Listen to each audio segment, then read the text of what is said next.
ملتان میں ماڈل اور معروف شعبے شخصیت قندیل بلوچ کے قتل میں ملوث اس کا بھائی لاہور ہائی کورٹ سے بری ہو گیا۔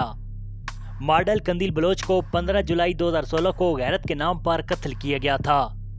لاہور ہائی کورٹ کے ملتان بینچ میں ماڈل قندیل بلوچ قتل کیس میں مرکزی ملزم وسیم کو اس کی والدہ کی طرف سے عدالت میں راضی نامہ جمع کرانے کی بنیاد پر بری کیا گیا۔ عدالت نے مرکزی ملزم وسیم کو 27 ستمبر کو ملتان کی ماڈل قندیل بلوچ قتل کیس کا فیصلہ سناتے ہوئے عمر قید کی سزا سنائی تھی، جبکہ مفتی عبدالقوی سمیت 4 ملزمان کو عدم ثبوت کی بنا پر بری کر دیا گیا تھا۔ قندیل بلوچ قتل کیس میں والد عظیم بلوچ نے اپنے دونوں سگے بیٹوں مرکزی ملزمان وسیم اور اسلم شہین کو معاف کر کے عدالت میں معافی کا بین حلفی جمع کروایا تھا، لیکن عدالت نے والدین کی بیٹوں کو معاف کرنے کی درخواست مسترد کر دی تھی۔ عدالت نے کہا تھا کہ غیرت کے نام پر قتل کیس کا فیصلہ گواہوں کی شہادتوں کے بعد کیا جائے گا۔ اب راضی نامے کے علاوہ گواہوں کے بیانات سے منحرف ہونے پر بری کیا گیا۔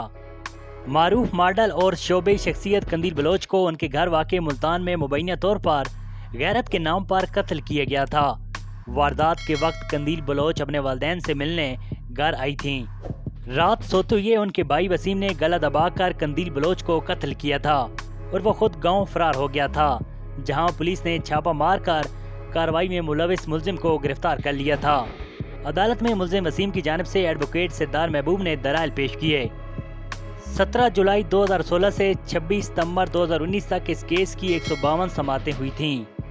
عدالت نے 27 ستمبر 2019 کو فیصلہ سنایا تھا اور کہا تھا کہ ملزم وسیم نے اقبال جرم کیا تھا، جس پر انہیں عمر قید کی سزا سنائی گئی تھی، جبکہ دیگر تمام ملزمان جن میں مفتی عبدالقوی سمیت قندیل بلوچ کے بھائی عارف، کزن حق نواز، اسلم شہین اور ٹیکسی ڈرائیور عبدالباسط کو بری کر دیا گیا تھا۔